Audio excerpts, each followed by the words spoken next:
தாவேகாவிலிருந்து ராஜினாமா செய்ய வச்சு ஒரு பெரிய ஷாக் கொடுக்கலாம் அப்படின்னு பார்த்தீங்கன்னா, அப்படி பண்ணாலும் திமுக தரப்பிலிருந்து ஏவா வேலு ஒரு 12 எம்எல்ஏக்களை 20 ஸ்வீட் பாக்ஸ் என்று கொடுத்து பேசி வச்சார்னு சொல்லி தான் 4 பேர் அதிமுகவால் பிளாக் லிஸ்ட்டில் இருக்காங்க. அவங்க நின்னால் செல்லாதுன்னு அதிமுகவுடைய ஓட்டு ஜெயிக்கக்கூடும். விஜயபாஸ்கர்லாம் சேர்ந்ததுனால் நீங்களே ராஜினாமா என்ன காரணத்துக்காக ராஜினாமா பண்ணீங்க அப்படிங்கிற கேள்வி வரும்.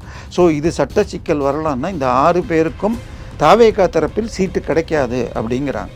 ஸோ இதை பொறுத்தவரை திருச்சி கிழக்கை பொறுத்த வரைக்கும் KN நேரு தூண்டிக்கிட்டே இருக்கார். உதயநிதி பேசுவது தன் கட்சிக்காரர்களை ஊக்கமாக வைக்கிறதுக்கு. ஸோ ஆனால் இந்த 6-7 ஜெயிச்சிட்டா கிட்டத்தட்ட திமுக இதை இனிமேல் சொல்ல முடியாது. ஏன்னா 2017 ஜெயலலிதா மரணத்திற்கு பிறகு 21 வரைக்கும் இந்த ஆட்சி கவிழ்ந்து விடும், ஆக பழனிசாமி ராஜினாமா பண்ணிவிடும் மாதிரி திருப்பி சொல்லிக்கிட்டு இருக்கலாமே தவிர இது அந்த இடைத்தேர்தலில் எந்த ஒரு எம்எல்ஏக்கும் சேஃப் இல்லை சார். இன்றைக்கி நம்ம இருக்கிற இந்த ஈக்காட்டு தாங்கல் பகுதியெல்லாம் சைதாப்பேட்டை கீழே வருது. சைதாப்பேட்டை அளவுக்கு ஒரு எம்எல்ஏ கனெக்ட் வச்சுக்கிட்டு மாதத்துக்கு ஒரு மீட்டிங்காவது ஒவ்வொரு ஏரியாலையும் போடுற ஒரு மாசு அவர்கள் தோற்கிறார்னு சொன்னால் மக்கள் தெளிவாக இனிமேல் திமுக வேண்டாம் என்று முடிவு செஞ்சிட்டாங்க. ஸோ டாஸ்மாகை குறைக்கிறதுக்கு எந்த ஒரு ஸ்டெப்பும் எடுக்கலை. 717 கடைகளை மூடினீங்கன்னு சொன்னாங்க. மூடியதாக சொல்லப்பட்ட கடை மறைமலை நகரில் மீண்டும் திறக்கப்பட்டதுன்னு நேற்றுக்கு போராடினாங்கன்னு வருது. அதுக்கு அடுத்தது பார்த்தால் கடையை போன ஆட்சியில் 500 கடையை மூடிவிட்டு அதுக்கு பதிலாக மணமகள் மன்றம் இல்லை FL2 FL3ன்னு கொடுத்தாங்க.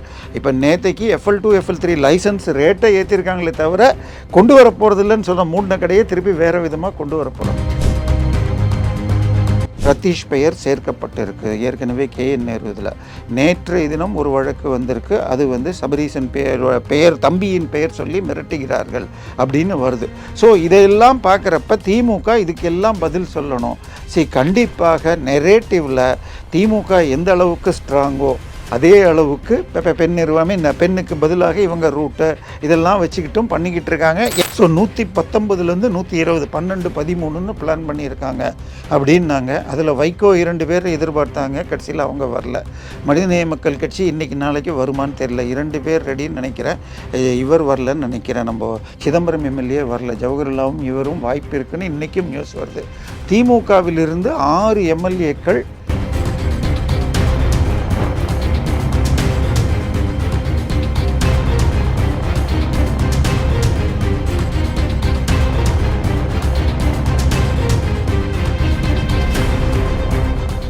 ரியல் ஒன் உறவுகளே, நடுநிலையோடு பொறுப்புடன் செய்திகளை வழங்கி பல லட்சக்கணக்கான மக்களின் நம்பிக்கையை பெற்ற நமது சேனலின் வளர்ச்சிக்கு உங்கள் ஆதரவு தேவை. இந்த ஊடக பயணம் தொடர்ந்து வலுப்பெற திரையில் தெரியும் QR கோட் ஸ்கேன் செய்தோ அல்லது டிஸ்கிரிப்ஷனில் உள்ள வங்கி விவரங்கள் மூலம் உங்களால் முடிந்த அளவு சப்போர்ட் செய்யுங்கள். உங்கள் ஒவ்வொரு ஆதரவும் நமது குரலை இன்னும் பல லட்சம் பேரிடம் கொண்டு செல்ல உதவும். ரியல் ஒன் நேயர்களுக்கு வணக்கம். இன்று நம்மளுடைய நேர்காணலுக்கு அரசியல் விமர்சகரான திரு தேவப்பிரியா அவர்கள் இணைஞ்சிருக்காங்க. சார் வணக்கம். வணக்கம். தற்பொழுது அதிமுகவிலிருந்து கரூர் MLAவான MR விஜயபாஸ்கர் ராஜினாமா பண்ணியிருக்காங்க. இப்போ இந்த கணக்குப்படி பார்த்தோம் அப்படின்னா 6வது MLA அதிமுகவிலிருந்து விலகக்கூடிய 6வது MLA. டோட்டலாக 47 பேர் மே 4ஆம் தேதி கணக்குப்படி பார்த்தோம் அப்படின்னா இப்போ 41 நிற்கிது ராஜினாமாலாம் போக. இப்போ இந்த விஷயத்த உதயநிதி ஸ்டாலின் அவர்கள் தன்னுடைய கருத்து மூலியமாக எப்படி தெரிவிச்சிருக்காரு அப்படின்னா, ஆள் பிடிக்கும் வேளையில் ஆளும் கட்சி ரொம்ப எக்ஸ்ட்ரீம் லெவலுக்கு போயிருக்காங்க. வர இருக்கக்கூடிய இடைத்தேர்தலில் மக்கள் கண்டிப்பாக பாடம் புகட்டுவார்கள் அப்படின்னு. இப்போ இடைத்தேர்தல் பார்த்தீங்க அப்படின்னா இது வரைக்கும் பார்த்தீங்கன்னா 7 தொகுதிகள்கிட்ட இடைத்தேர்தல் நடக்க போகுது. ஒரு மினி தேர்தலாக தான் இடைத்தேர்தல் தற்போது பார்க்கப்படுது.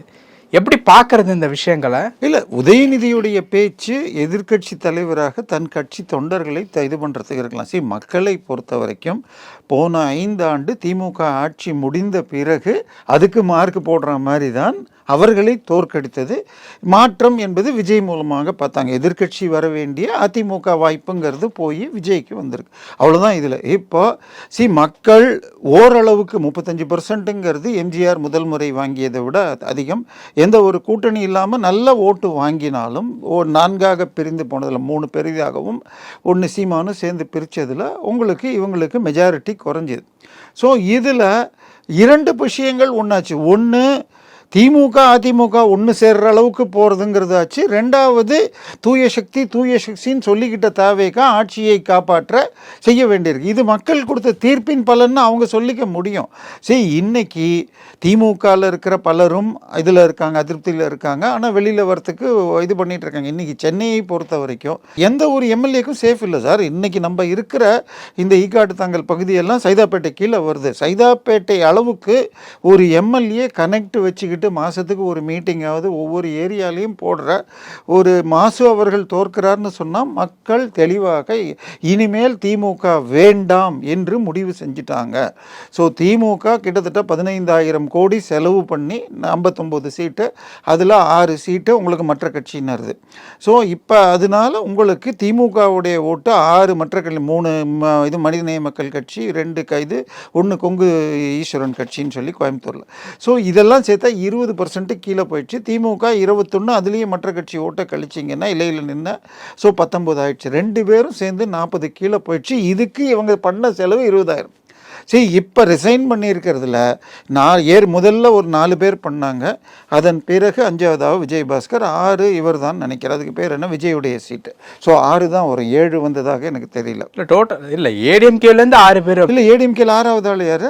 4 பேருக்கு அப்புறம் விஜயபாஸ்கர் ஒரு 10 நாள் முன்னாடி சொன்னார். திருப்பி அதை இன்னைக்கு கொடுத்துருக்காருங்கிற மாதிரி வந்திருக்கு. அவ்வளோதான். இது முன்னாடியே சொல்லப்பட்டது. எப்படி சார் மரகதம் குமார் பேர்? அதான் இது தாராபுரம் இது பெருந்துறை சத்யபாமா, தாராபுரம் சத்யபாமா, பெருந்துறை ஜெயக்குமார், மதுராந்தகம், இவங்க அம்பாசமுத்திரம், சுப்பையா, இந்த 2 விஜயபாஸ்கர். 2வது இன்னும் தெரியுது. இது புதுக்கோட்டை விஜயபாஸ்கர் சொல்லிருக்கா, கரூர் விஜயபாஸ்கர் சொல்லியிருக்காரா? விராலிமலை விஜயபாஸ்கர், அது புதுக்கோட்டை விராலிமலை 2 5 விஜயோடு சேர்த்தா விஜயோட சேர்ல விஜயபாஸ்கர் இது வரைக்கும் சொன்னதாக இல்ல. அவர் ராஜினாமா பண்ணிட்டாருல்ல.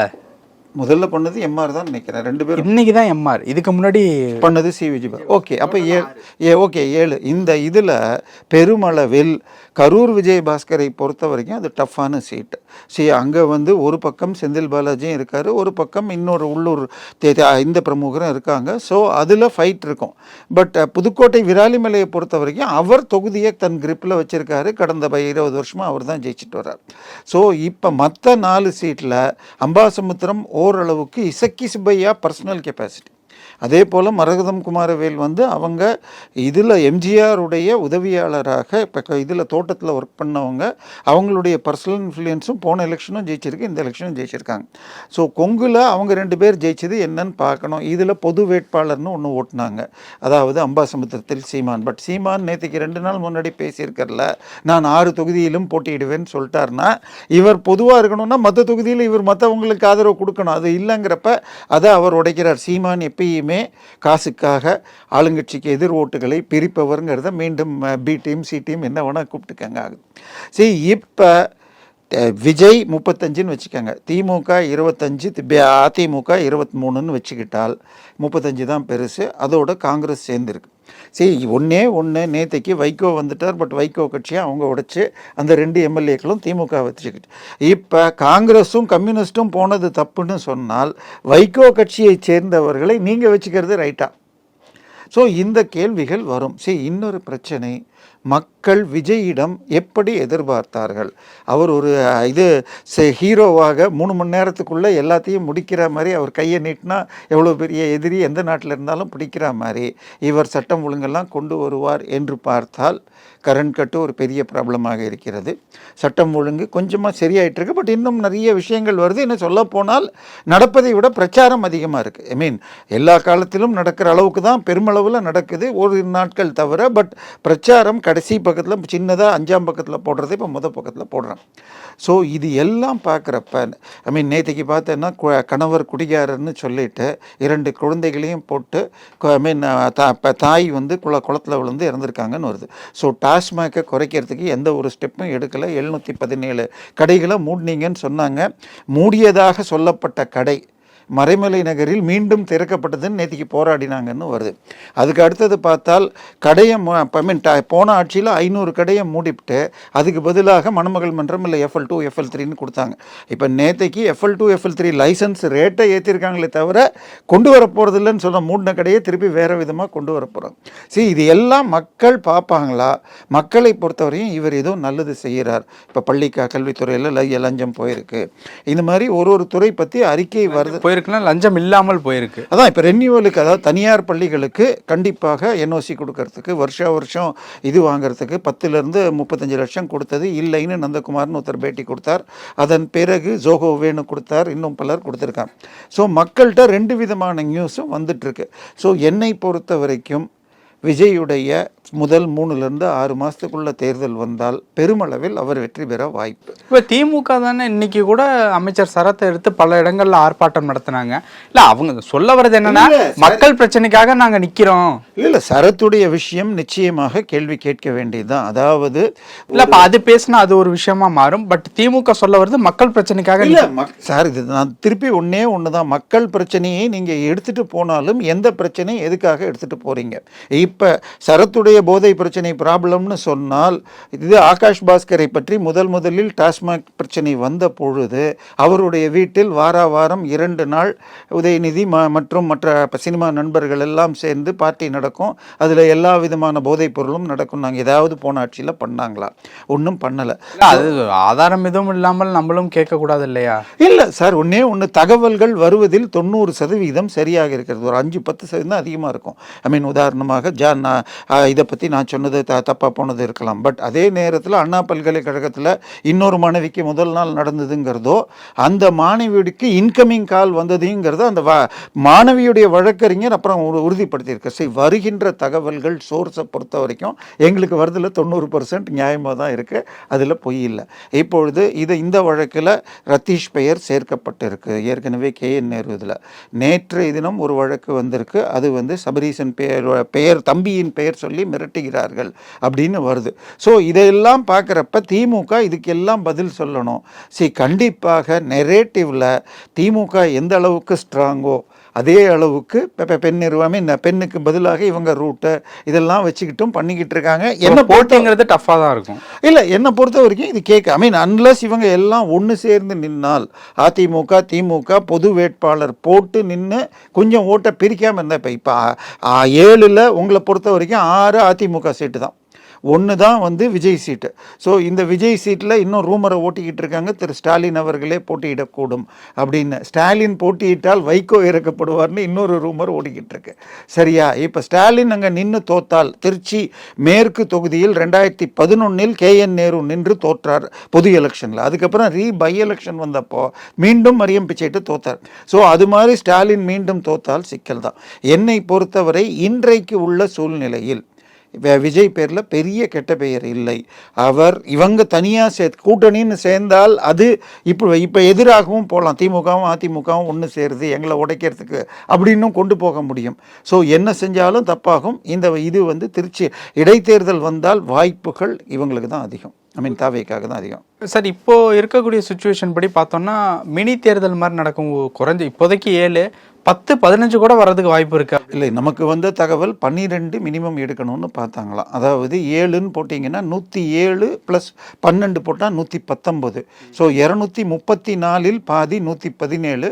1 சபாநாயகர் போனால் கூட இன்னும் 1 எக்ஸ்ட்ரா. ஸோ 119லேருந்து 120, 12, 13ன்னு பிளான் பண்ணியிருக்காங்க அப்படின்னாங்க. அதில் வைகோ 2 பேர் எதிர்பார்த்தாங்க. கடைசியில் அவங்க வரல. மனிதநேய மக்கள் கட்சி இன்னைக்கு நாளைக்கு வருமானு தெரியல. 2 பேர் ரெடின்னு நினைக்கிறேன். இவர் வரலன்னு நினைக்கிறேன். நம்ம சிதம்பரம் MLA வரல. ஜவஹர்லாவும் இவரும் வாய்ப்பு இருக்குன்னு இன்றைக்கும் நியூஸ் வருது. திமுகவிலிருந்து 6 MLAக்கள் பேசிக்கொண்டு இருக்கிறார்கள்.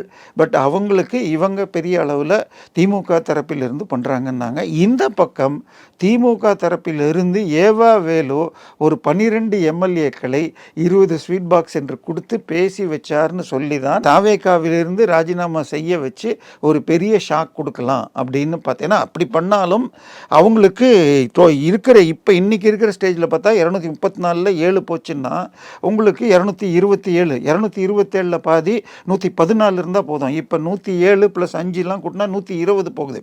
பட் 120ல் தாவேக்கா 10 பேர் ரிசைன் பண்ணாங்கன்னு சொன்னால் அப்போ 220 217ல் 110ன்னு குறைஞ்சால் இன்னும் பயங்கர டைட் ஆகும்.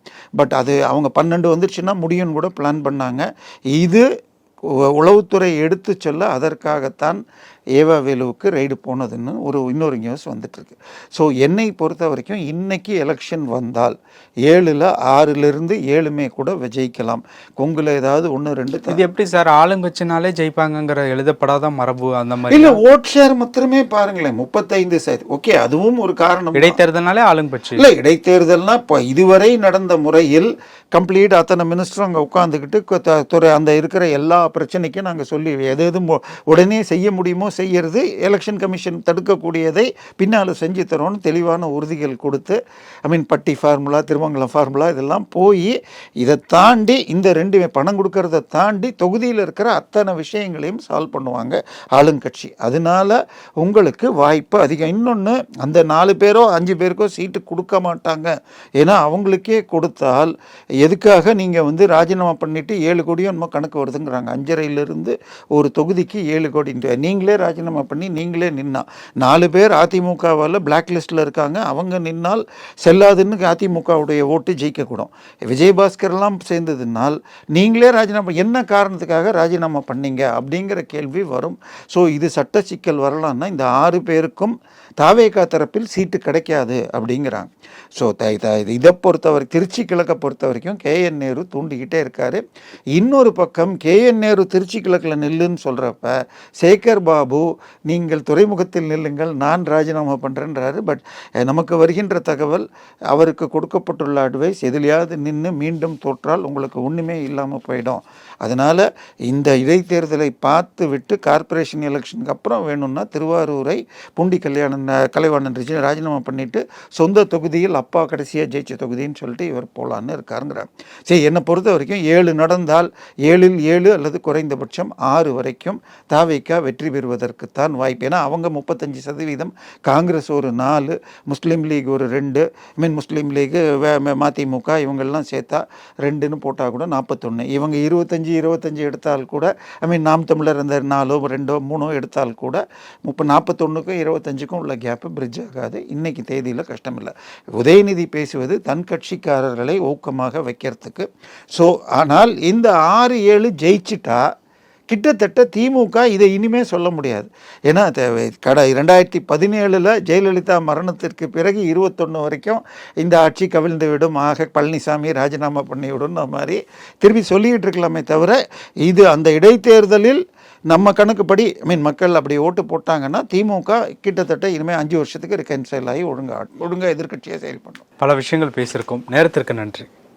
உங்கள் பிசினஸ் இன்னும் அதிக மக்களை சென்றடைய வேண்டுமா? இன்றைய டிஜிட்டல் உலகில் சரியான ப்ரமோஷன் தான் வெற்றியின் முதல் படி. தமிழகம் முழுவதும் பல லட்சக்கணக்கான பார்வையாளர்களை தினமும் சென்றடையும் ரியல் ஒன் யூடியூப் சேனல்களில் உங்கள் பிசினஸ் இனி எல்லோரும் அறியட்டும். குறைந்த செலவில் அதிக ரீச். உங்கள் பிராண்டுக்கு நம்பிக்கையும் வளர்ச்சியும் சேர்க்க இன்றே எங்களை தொடர்பு கொள்ளுங்கள். 928 00 8714.